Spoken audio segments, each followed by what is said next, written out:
From downtown Decatur, it's the Faber Files. Hello, I'm your host, Bill Faber. The Faber Files is a public access TV program, a conversation about local issues and interests.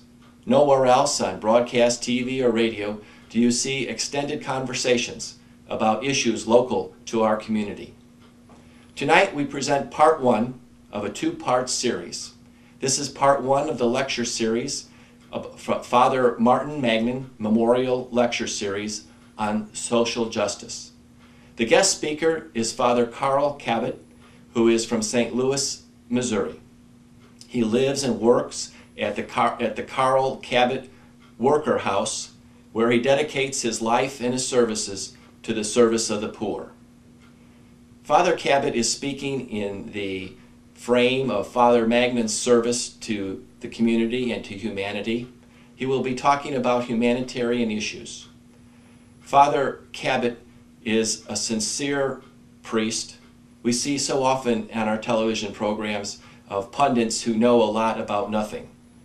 Tonight's program, whether you agree or disagree with Father Cabot, you will see a serious, sincere man of courage who has devoted his 50-some years in the priesthood to the service of the poor, the interests of justice, and social economic justice as well. Let's listen to part one of Father Cabot's presentation of the Martin Mangan Social Justice Lecture Series. Mangan lecturer, and there may be a few in the room who do not know who he was. Martin Mangan was a Catholic priest, born and raised in Springfield, Illinois, and in the later years of his life, he asked for and was assigned here in Decatur to St. James Catholic Parish. And he quickly became a legend here. He was an activist. If you come up afterwards, you look at the photographs, you'll see him being arrested. The Staley Company here, which originated here by A.E. Staley, and by the way, was the home of the Chicago Bears, for those of you who didn't grow up here. And Bears moved from here to Chicago. Staley Company had a lockout in the middle 1990s. And Father Mangan came here, I believe, in 1991, died in 2001. In the middle of that, the Staley Company had a lockout, and he felt social justice compelled him to participate, and you will see photographs up here of him being arrested and taken off to jail in support of the Staley lockout. Whatever your view about that is, you have to respect his dedication. So he was a dear, dear man, and funny. He had a great sense of humor. Just a little sidebar, at the Catholic Church, St. James, at Christmas time, he would call Santa Claus. And I was put up in the choir loft to be Santa Claus over the telephone. And about the second time we did it, Mangan told me he had trouble with scripts. So he had a script right in front of him in the pulpit, and I was up there, and all at once I could tell it was like this. And so from the choir loft I said, "Well, Father Mangan, Santa says if Santa would say to you, I bet you would say back to Santa, 'Oh, yes.'" That's the kind of guy we were getting. So he was a dear, dear man. Thirsty Boots. It was written in the 60s. And it was really written for people who had participated in civil rights marches and been arrested for the cause of addressing those injustices. I think by extension, we can make it appropriate for anyone who's been arrested for acts of civil disobedience for peace or justice. It certainly includes both our speaker tonight and Father Mangan. If by any chance, I didn't print words, but if by any chance you happen to know either the entire song or just the chorus, please feel free to sing along.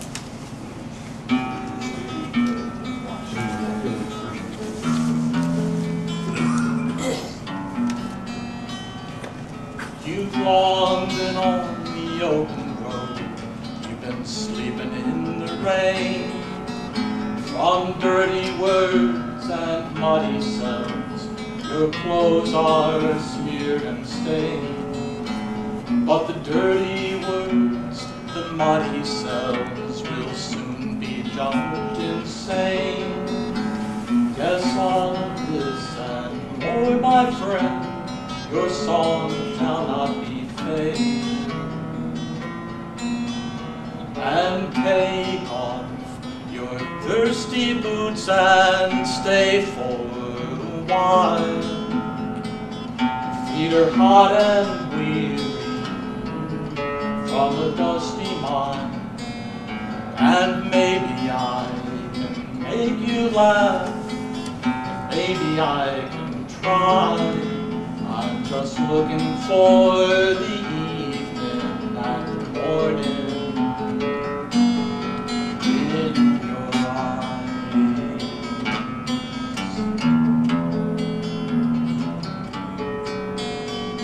So tell me of the ones you saw as far as you can see, across the plains from field to town, a marching to be free, and of the rusted prison gates that tumbled by degrees, like laughing children, one by one, they look like you and me.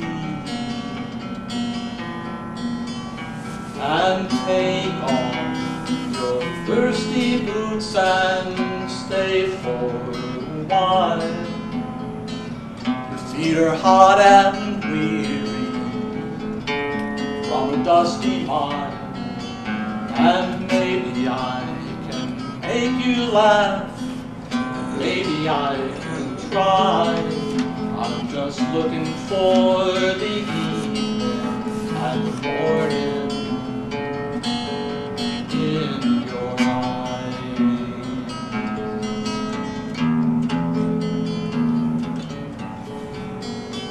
I know you are no stranger down the crooked rainbow trails, from dancing cliff edge shattered stills of slandered shackled jails.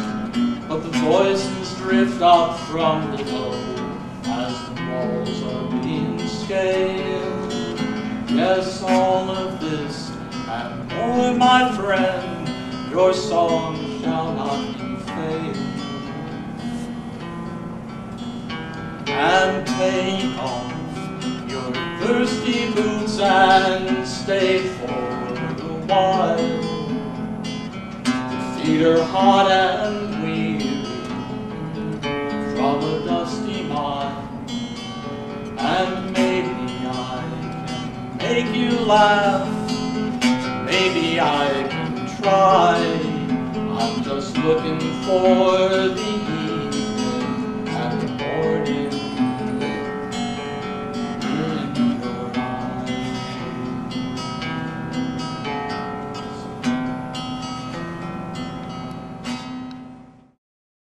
Father Cabot became involved in the anti-war campaigns of the Berrigan brothers and carried that activism into his personal campaign against weapons of mass destruction. His various acts of civil disobedience in protest of the manufacture and deployment of nuclear weapons have led to spending 17 years of his 77 years in jail. The latest stint 2 years ago for hanging a peace sign on a nuclear missile silo. He explains his activism by saying, the opposite of love is not hate, it's apathy. I don't want to be apathetic. I present to you Father Carl Cabot.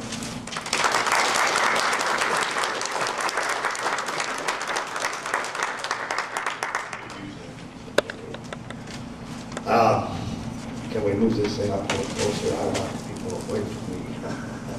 Anyway, just to give you a little, yeah, put it right in the middle there, and we'll, if you could. One time, Samson. I'm a nutball, first of all. That's all. He doesn't have a union card, that's I one time, and it's still true, I've been a priest now for 52 years, and I tried to figure out where I had been. I was a round peg that would fit any hole. So I was here, I was there, whatever. And I finally figured out that the longest I had been in one place was 3.5 years. And that was in the FCI in Sandstone, Minnesota. I don't know if you know what FCI, Federal Correctional Institute. And that is still true. Also, I always like, there's a nice crowd here, really, in truth, to have people, oh, there's a story. I'm a nutball, first of all, so you know that. The story goes that a young boy come about 5, 6 years, Mama, where did I come from? Mama, oh, this is it, the birds and the bees. So she put little Johnny on her lap and he was explaining the birds and the bees. And finally little Johnny slipped off and he says, the guy next door came from Brooklyn. So I don't really want to answer questions that you don't have. I like questions from you. Not that I can answer all of them, but because that's something that's pertinent to you. I don't know how many, and it doesn't really matter. I've been a Catholic priest, like I say, for 52 years. After the Vatican Council, as some of us older people, 65 was when the Vatican II ended up.